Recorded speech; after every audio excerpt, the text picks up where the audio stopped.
Welcome to Santa Barbara Forum. I'm your guest host, Alice Post. I'm here representing Coalition for Neighborhood Schools, and I'm going to tell you just a wee bit about ourselves. We're about walking to school, and we really believe that when kids can walk to the school that's near them, there's so many benefits, environmental benefits, health benefits, community benefits, safety, sense of belonging among kids, and also their parents and their neighbors. We have always seen ourselves as advocates for parents who want excellent public schools in Santa Barbara for their children, and we view a high-quality neighborhood school as the ideal school for all children. There are other options, but we believe that the neighborhood school option, when it's done right, is the best. So I'm here to introduce Christy Lozano. She is running for Santa Barbara County Superintendent of Schools. Christy is an 18-year veteran PE teacher and coach in the Santa Barbara Unified School District. She's taught kindergarten through 12th grade. She is a U.S. Air Force veteran who has been deployed overseas. And we're going to be talking to her about why she chose to step into this race. So, Christy, why are you running for County Superintendent of Schools? Well, thank you for having me. And that's an exciting question because I've been working in the Santa Barbara Unified School District for 18 years. And during my tenure, I've seen a lot of things, and one of the things, though, that I've seen that's most disturbing is a decline in academics, a decline in behavior, and a decline in mental well-being of kids. And as a teacher and as a veteran, as a protector of people, I couldn't stand by and watch it happen any longer. As you know, half of the kids in our county are below state achievement levels.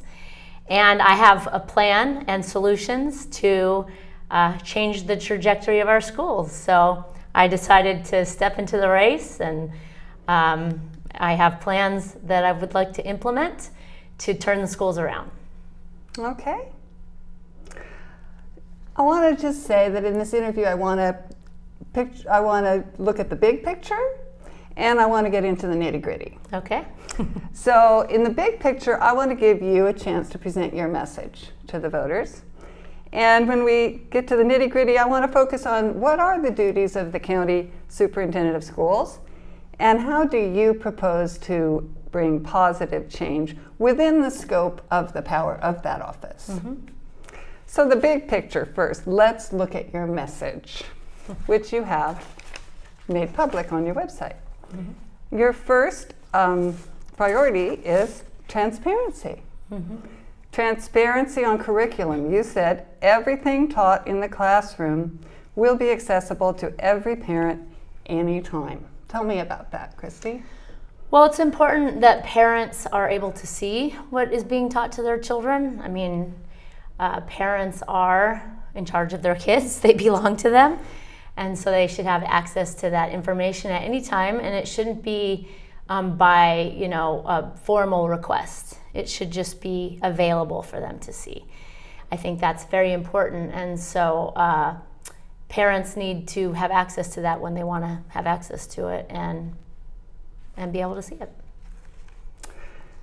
Okay. Well, you've worked in the district for 18 years now, and you have seen the curriculum. You've participated in teacher trainings. You've had complete access to the curriculum. You're on the inside. Mm-hmm. What about parents? How can they know what's being taught? Well, they can go ask. They can talk to the principals of their school. They may have to go down to the district office to get access. But it doesn't seem as easy as it should be. And they can talk to the teachers. Especially when you're talking about small children, they don't know the difference between what should be taught, what shouldn't be taught. They're just there to learn, and they're little sponges. And so they're not, if something is questionable, they're not going to know to go home and talk to their parents about it. And so this is an adult issue. It's an adult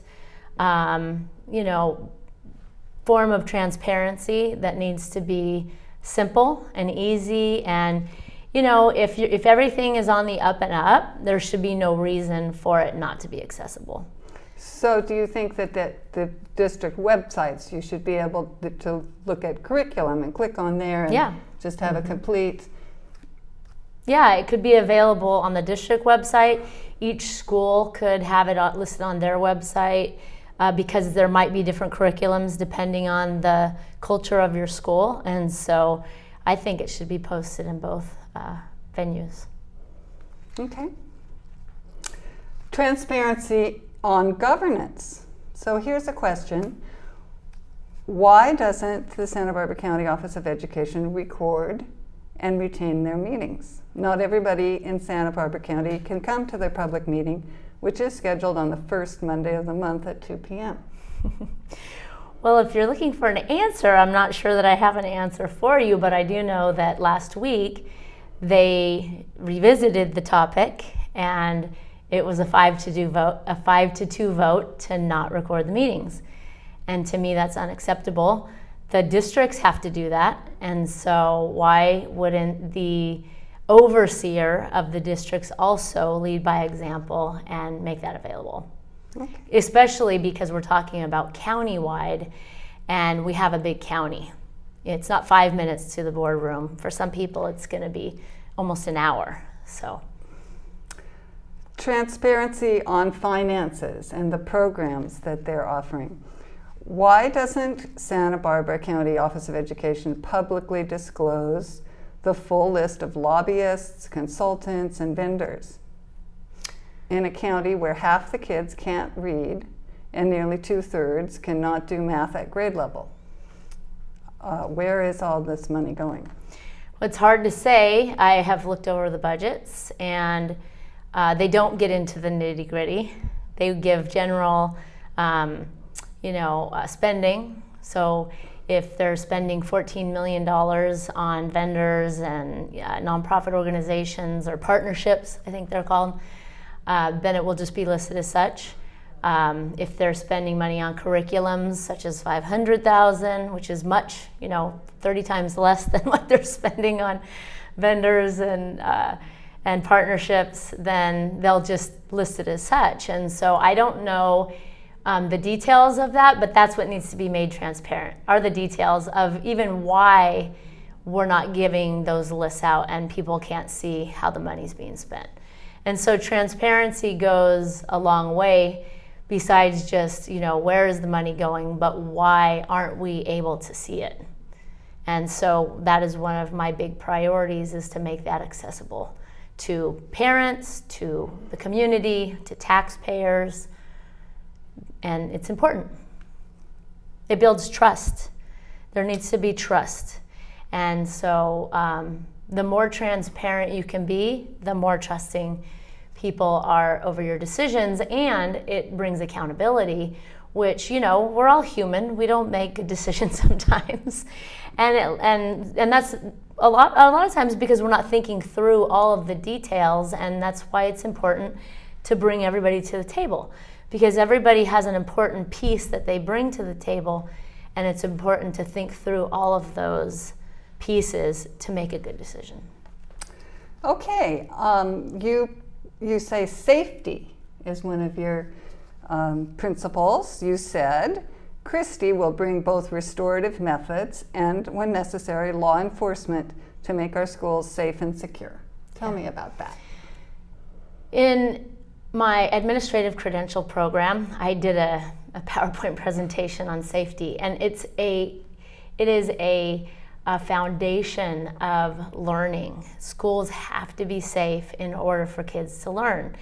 And I think in my subject matter, which has been physical education, it's very important. Kids have to be vulnerable, they have to take risks, they have to move their body in ways that is uncomfortable, especially if they're going to be critiqued by other people. I think my field of study is especially sensitive in that arena, and so I've always taken that very seriously.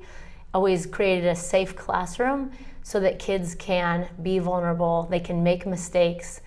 Mistakes is part of the learning process, and they're not going to be humiliated or made fun of or, anything. And I know that for any subject matter, it's like foundational.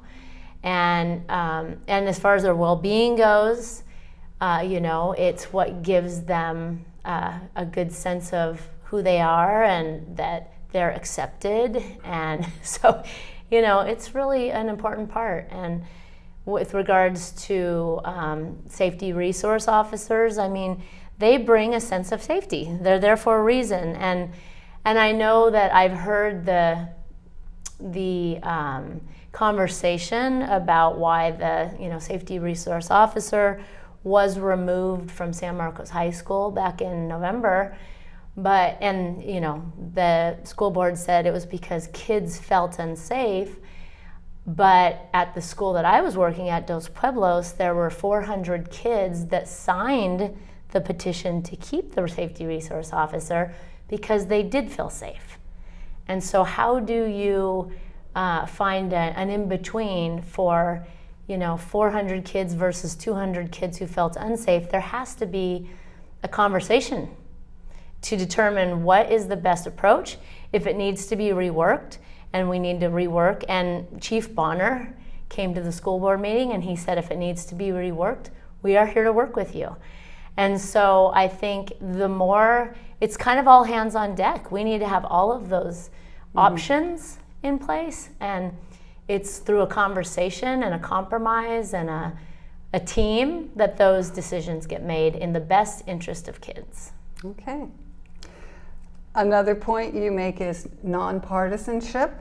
You said, keep political activism off campus. Teachers will no longer be asked to bring sexuality and politics into their daily lessons. Christy will focus on the traditional academic skills that will help students succeed in life. Tell me about that.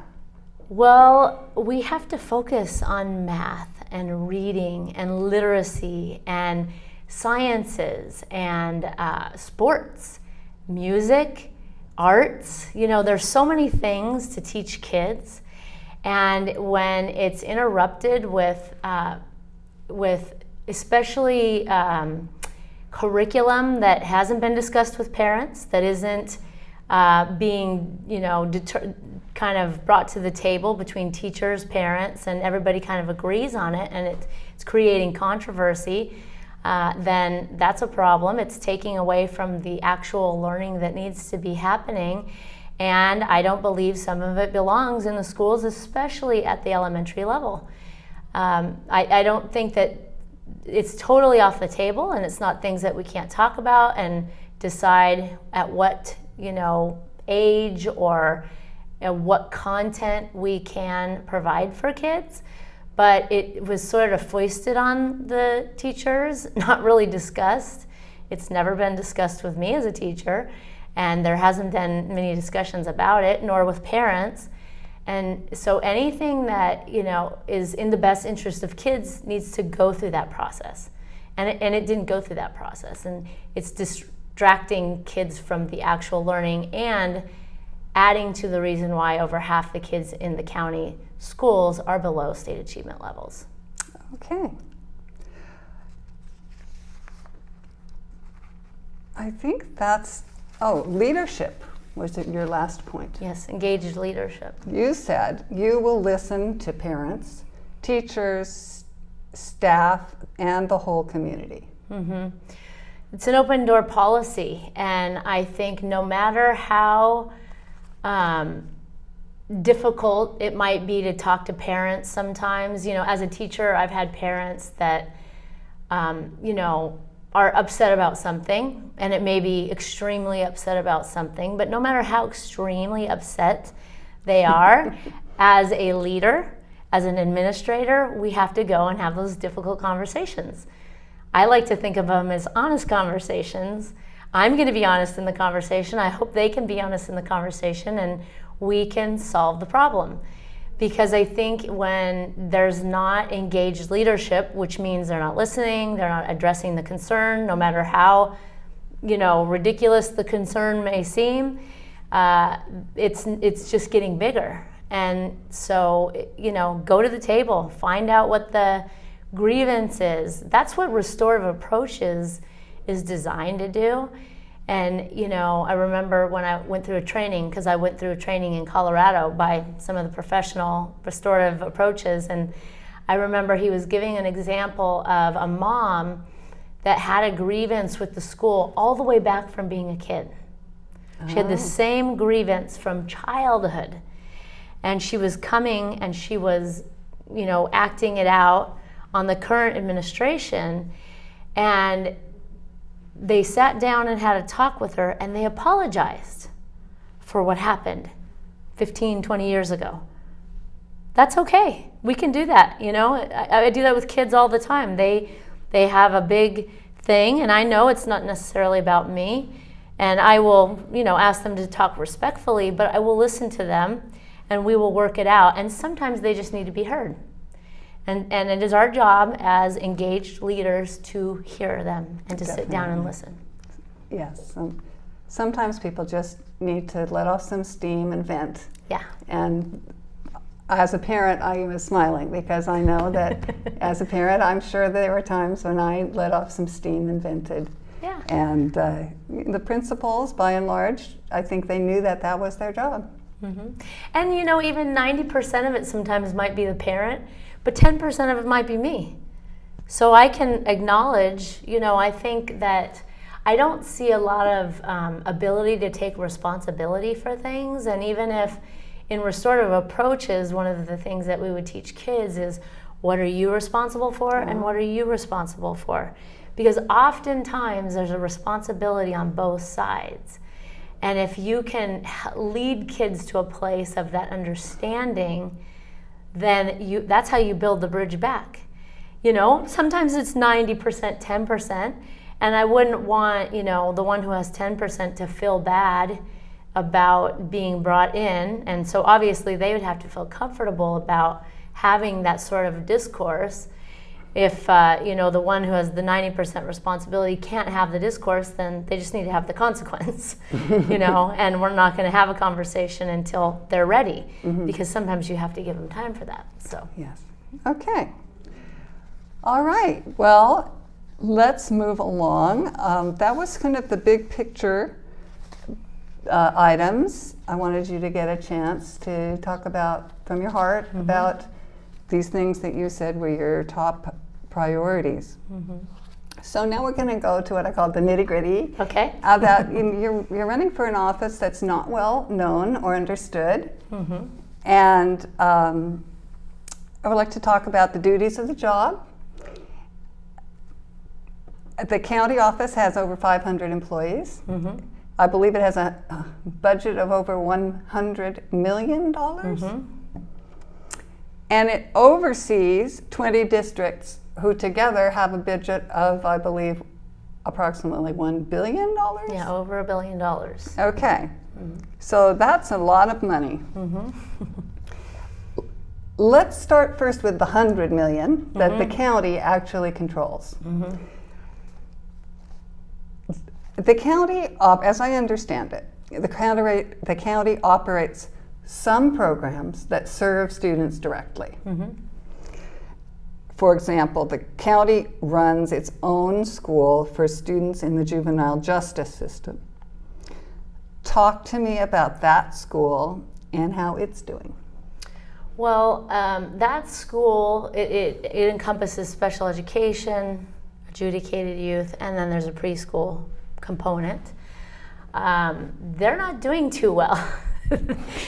In fact, if you go on, I think it's eddata.org, they are 0% proficient in English and math, 0%. And that, to me, if you have a school of 102 kids and those are the outcomes, then that's not a very good lead by example. I've taught special education students. I've also taught adjudicated youth, probably before they became adjudicated. And they still like to learn. And I think if they did learn and they were learning, that is going to be the very thing that keeps them out of the justice system. If they get into sports or they find their niche, even if it's not academics, that is going to help keep them out of the justice system. Absolutely. And my observation, and I know people will use the term school to prison pipeline, but what I've seen over my 18 years is we are the school to prison pipeline, because I don't see right now any discipline, no discipline being done, hardly. I'll say hardly because you can never say none, but hardly any. The union president was at the school board meeting last week begging administration, begging the school board to do something about discipline because it's so unsafe for teachers. And I know that to be true because I have been in it. And so when you do not teach kids behavior and there's no discipline at young ages, they grow up into adults that don't obey authority, they don't obey the law because they've never had to, they don't really understand real consequences, they do much riskier things the older they get, and then they end up in jail. And we have not served them well in school to not teach them that rules are supposed to be followed. One thing that I've said for 18 years as a teacher is it's worse to have a rule that you don't follow than to not have the rule at all. And I've seen it. And so to not teach them to follow rules and control their behavior and all of those sorts of things is not serving them well, and is promoting a school to prison pipeline. And so those students at the County Office of Education are probably the most, they get them, that's like the last step. And I would love to go in there and to start working with those kids because I go where I'm needed. And I don't know if you saw my YouTube video where I was talking about the critical race theory that was being taught, but at McKinley School, I was needed at McKinley. And I developed an amazing relationship with those kids. They would have walked on water for me, but they knew I loved them, but they knew I had boundaries and discipline. And I remember, having to deal with some kids on some issues, and I was surprised afterwards. Sometimes they would come and hug me. And the message to me was, you're the first adult that I couldn't walk on. Because they needed that. They needed an adult who was strong and who kept them on track and who was going to push them in the right direction. And so I love working with those types of kids because I will listen to them and I will walk alongside them, and I know that they love to learn. Special education is another population that I've seen amazing growth from special education kids. And in physical education, when they feel part of a team and they feel Right. included, Sure. I mean, that's just something that's very hard for them to find their place. And I've had kids do that, and again, they'd walk on water after those experiences. Okay. I was a little shocked by what you just said. Did I hear you correctly that the teachers union president spoke at the board meeting begging for what? Discipline in the schools. And what for why? Because it is a dangerous environment for teachers. And I know that to be true. Is that something new? I think that's been going on a long time. I think it's getting out of control. And what I've seen is a decline to show improvement in discipline, so to lower the expulsion rate. And a lot of this will go back to, they'll say, because certain populations are being expelled more than other populations. And so to kind of fudge the numbers, they will, allow more suspensions before expulsion. They'll lower the standards to show an improvement, and that's going to bottom out at some point. And I think we're at that point where there's nothing more. I mean, they gave us a revised disciplinary set of rules. It would make your head spin if you saw what teachers have to go through. And it's, in my opinion, it's not even the teacher's job. The teacher's job is to teach. The administrator's job is to administer discipline when kids do not listen in the classroom. But if you saw the form that they created for teachers, the disciplinary process, you would think you were looking at something written in a foreign language because it makes no sense. And 5 pages long. And the steps, and actually the union president said that. She said, we cannot follow the procedures you have in place. We need you to do something. And in my opinion, that's what the administrators get paid for. That's why they get the big bucks, because they're supposed to be administering the discipline. Okay. All right. So we talked about the school, for adjudicated youth, which I had that stat too. 102 students directly under their control, or not one is proficient in English or math. Mm-hmm. Okay, let's move to another area that is the purview of the County Board of Education, and that's governance. They have a large role in the governance of the entire county of schools, 20 different school districts. So as I understand it, the county is like an arm of the state Department of Education. And the County Office of Education had a big role in the pandemic because the mandates were coming down from the state. So they had to be up to date on the mandates that were available, right, changing daily. And they had to communicate with 20 different superintendents, and this was a big job for the superintendent, coordinating the districts the various districts in response to the COVID pandemic. So I'd like to ask you a question. How do you rate the incumbent's performance of the pandemic response? And what would you have done for a better outcome? Well, if I was going to rate it, I didn't really see anything. I didn't see the incumbent doing anything except probably just reiterating what the health department policies that they were putting on the school districts. They did. I don't believe they. I mean, I guess if I gave them a rating, it'd be a 1 out of 10. I don't know if we're rating them out of 10. Sure, but 1 to 10.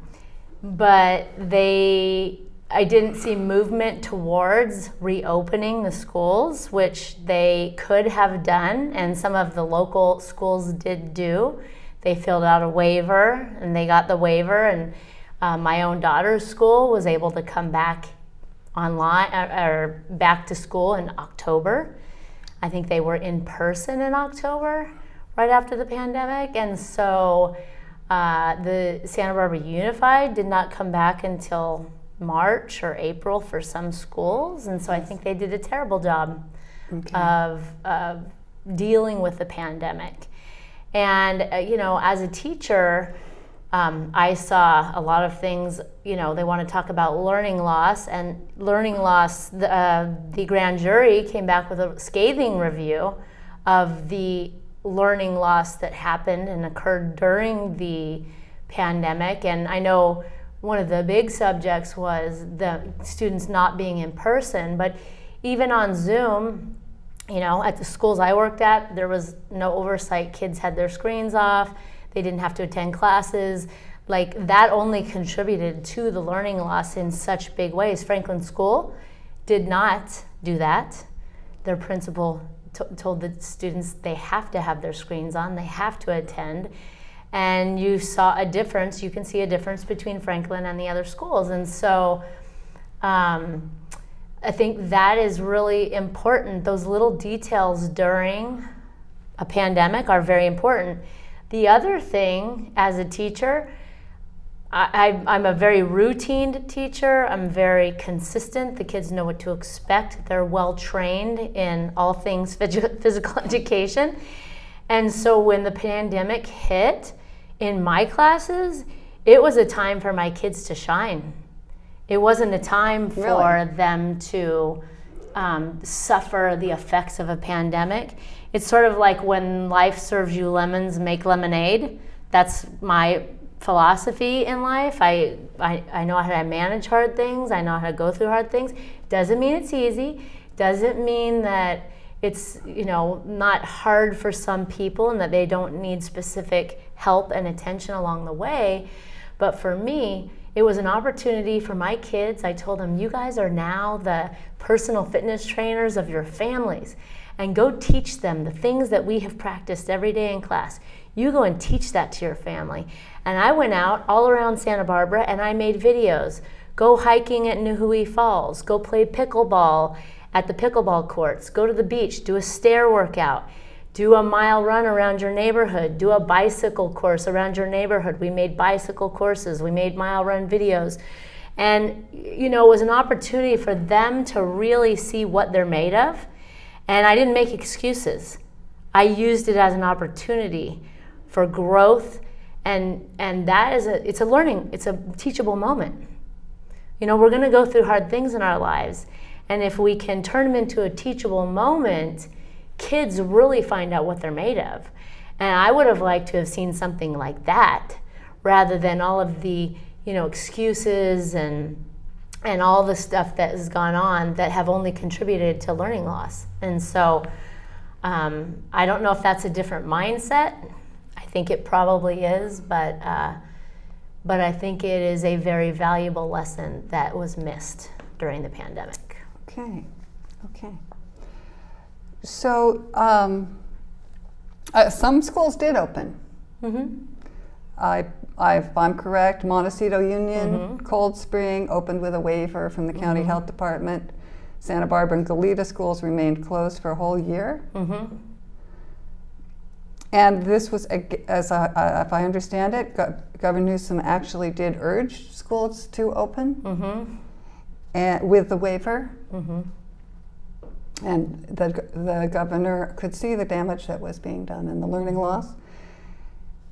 So I'm not going to say that it would have been, that it's easy to open a district with 15,000 kids in a global pandemic. Mm-hmm. But I think it points to,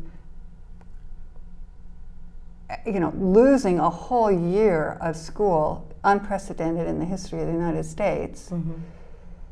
And I don't want to point fingers and blame, but we needed extraordinary steps to be taken. Mm-hmm. And we needed extraordinary leadership. Mm-hmm. Do you think you could provide extraordinary leadership, Christy? I mean, well, I think that task. I could because I've done a lot of hard things, and you're a veteran. I'm a veteran. I'm a single mom raising a 15-year-old by myself. I have. Do you think that your experience as a veteran is a big deal in the way that you can approach this positive attitude? I do. This can-do attitude, mm-hmm. or you're also a coach. Yeah. Mm-hmm. You are definitely an action person. Yes. Okay. Mm-hmm. So I had my own ideas of what we should be doing. I was very angry, mm-hmm. and I felt that we had to think out of the box. Yes. We had to completely think out of the box. Mm-hmm. And I personally am going to make my statement that I think children were put on the sacrifice. Mm-hmm. They were sacrificed. Mm-hmm. Because we weren't willing to think of this as a war. Mm-hmm. And do the kinds of things you do in a war. Mm-hmm. You mm-hmm. forget what you did before. Yes. And the children have to go to school. Mm-hmm. And we have to tell people there's new rules now. Mm-hmm. Mm-hmm. We're going to teach the kids. Right. We're not going to shut the doors of the schools. That was my opinion. Yeah. And of course, it was going to be hard. But I think the pandemic proved that we didn't have the leadership at the state level and at the county level and at the district level to jump in and deal with a catastrophe at that level. Mm-hmm. Anyway, you were not here to hear my ideas. Yeah. Sorry about that. That's okay. But I think I'm speaking, I only speak some of these things because I think that as a parent of children who graduated from schools in the recent years, I just think that, there's 15,000 kids in the Santa Barbara Unified. So there's probably at least 15,000 parents. And so I think there's a lot of people out there who might feel like me, that their kids were not getting a fair shake. But not enough was done. Yeah. So that was the pandemic.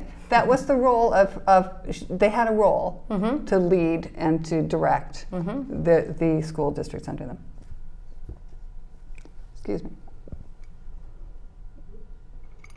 I think it's important. I've always felt as a teacher that I serve my students and my families. And I have felt like a principal should be there for their teachers, that the administration should be there for their principals, and that when you are in charge, you lead by example. And if teachers and students are doing things in person, why wouldn't leadership be doing them in person? I am that type of a leader that believes you lead by example, not by bossing people around. And so, I've just sort of wondered why that's not the case in the leadership that we have had in our schools here in Santa Barbara. So. Okay. Another one of the county obligations as a governmental agency is possibly the greatest source of power. They have oversight of the 20 districts, and they must approve the budgets of those 20 districts, which we said is this $1 billion number. So they could just, approve them. They have the power to approve them or send them back. So does this relate to your priority of educational outcomes? Yeah, so specifically they sign off on the LCAP, which is the Local Control Accountability Plan, and they have meetings with stakeholders, parents, community members that want to attend the meetings to talk about those.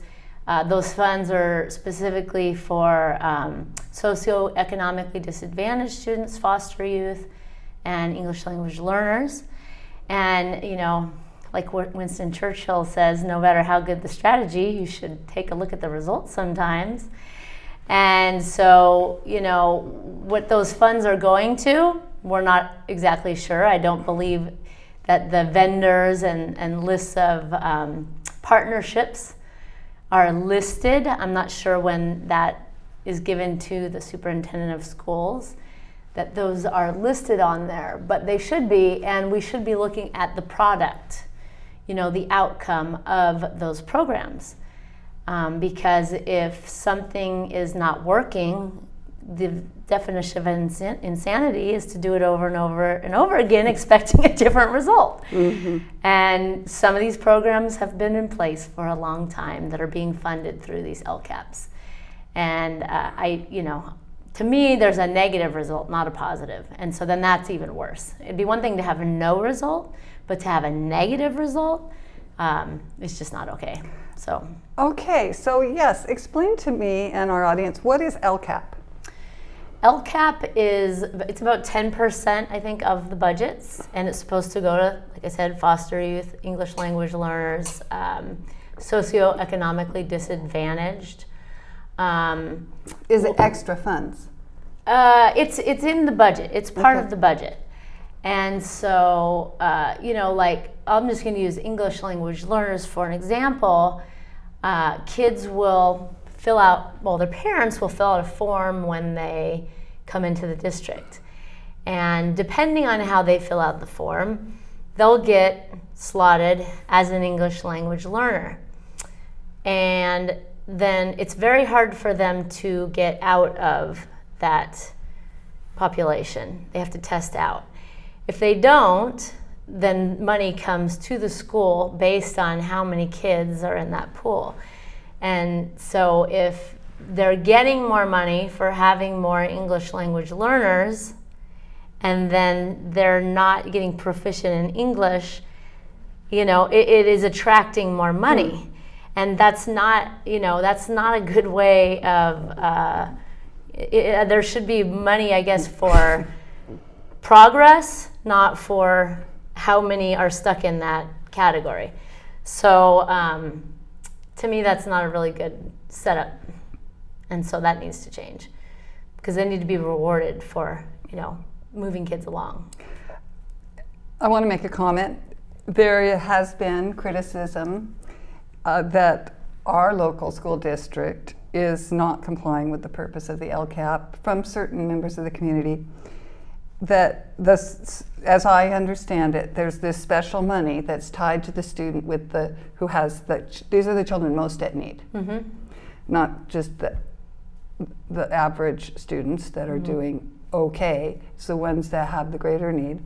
There's special money attached to them for remediation so that they are at level. And there's the criticisms I've heard is that the various schools have control over these funds, and they have a committee that decides how they're going to be spent, and maybe they'll spend it on a music teacher. Now, the criticism is that music is all very well and good, but it's supposed to be spent just for the kids with the needs, so that they learn to read and do math. And you find I'm all for music education, trust me, but that shouldn't come from a fund that's for children who need remediation in academics. Right. So I'm going to name them. I didn't ask their permission, but Monique DeWitt, who ran for school board in 2020, and Sherry Ray, a concerned parent and a very intelligent woman. They have written articles or spoken in public about literacy by third grade. And they present that literacy by third grade is the key to success for the rest of their school work time. And from that point on. And they both advocate for phonics. Then they back up this advocacy with some sound statistics. Yet, as I understand it, phonics is not really in favor. That there's a whole language approach that is in favor. So these critics of the board, I'm wondering, would you care to comment on this criticism about phonics and whole language? Well, we need to use things that work, that are proven, that have measurable outcomes, and we're not going in that direction. And so if it's because of money, and I don't know if it is or not, that's just an observation, the money needs to go towards the things that are moving kids forward and not keeping them back, paying for something that because you get more money, because more kids are, stuck there. I've watched it. I was working at McKinley Elementary School. Besides being a physical education teacher, I was very involved in the classrooms and supported all kinds of reading programs and did all kinds of stuff in the school. And so we would have meetings. We'd have administrators come down and talk to them about the needs of the students. And we probably had some of the highest populations of English language learners, foster youth, and socioeconomically disadvantaged kids. So it was my kids that were supposed to be getting those funds, and it just kept getting worse and worse and worse. And pardon me, what kept getting worse? McKinley in 2019 was 23% proficient in English and 9% proficient in math. That is like fourth world country, I don't know, statistics. I'm not saying that's what it is, but that's what it feels like. That's inexcusable. I mean, they might be better off learning in a different, country or something than 9%. We live in Santa Barbara. We pay more money in California per student than most states in the nation. And right now we're in 50th in literacy. We're in 50th place in California. So we're not doing our job. Mm-hmm. And whatever that is, there's one thing about me. I am not afraid to face problems. I am not afraid to face whatever the core issues are, and go right in there and start working to change it, because that's not fair for our kids. It's not fair for families. So I'm going to push you a little harder because this is a topic that's important to our group. Mm-hmm. Not that we advocate for a certain curriculum, but certainly reading by third grade is something that we watch very closely. And I wanted to ask you this question. The county has programs. Mm-hmm. And as I understand it, this $100 million budget that they have, you could start a new program. Mm-hmm. You're not limited to the programs that we do. I have the table of contents for the county statutory functions of county boards of superintendents, and a long list of the things that they are required to do, allowed to do. They have a lot of discretion. And they have, as we said at the beginning, they have certain programs where they're dealing directly with students. One of them is the adjudicated youth. They do preschools. They do special ed. Well, it says in here that they can do county school programs. Maybe I'm wrong, but the way I read it, they could decide to do a program in phonics. And they could, say, I'm going to do this $100 million. Right. Well, maybe we could put $1 million towards phonics. Yeah. And why don't we give it a try with some of these kids who are in first grade and not reading. Right. So I would love to see, if you were elected, I would probably be writing to you saying, Christy, could you please get your board to give us a program in phonics? Yeah, I think the first thing that I would do is form a literacy task force. And we would deploy it immediately to, that's a military term, immediately to the preschools. And bilingual support in the classrooms at the elementary level. That's what Franklin does. They have small pods. They bring in bilingual support. I was talking to a teacher this year. She was a first grade teacher, and she had 28 kids in first grade. That's far too many, in my opinion. 4 of them were proficient at a first grade level. 4 of them couldn't speak English at all. And she was expected pretty much by herself to get all 28 kids where they needed to be by the end of the year. This teacher probably could do it. She's very dedicated. McKinley? She's very dedicated. She is willing to sacrifice every ounce of effort in keeping the kids after school, and she's a wonderful person, but she shouldn't have to work that hard.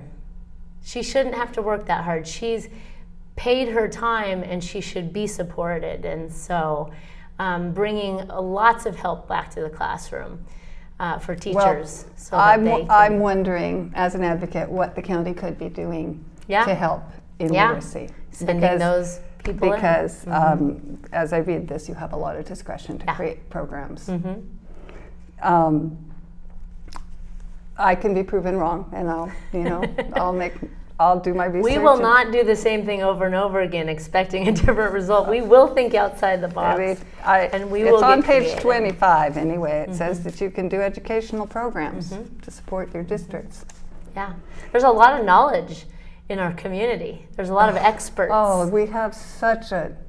So we need to activate the experts. Resources in our community. Yes. Okay. Let me just check. We're coming towards the final 10 minutes of our interview. I want to get to the most important things.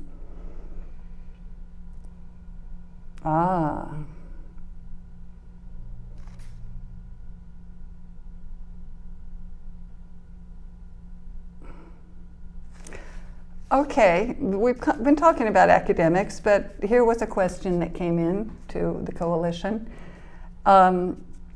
Academics continues to be a problem with the Latino population and our Black population.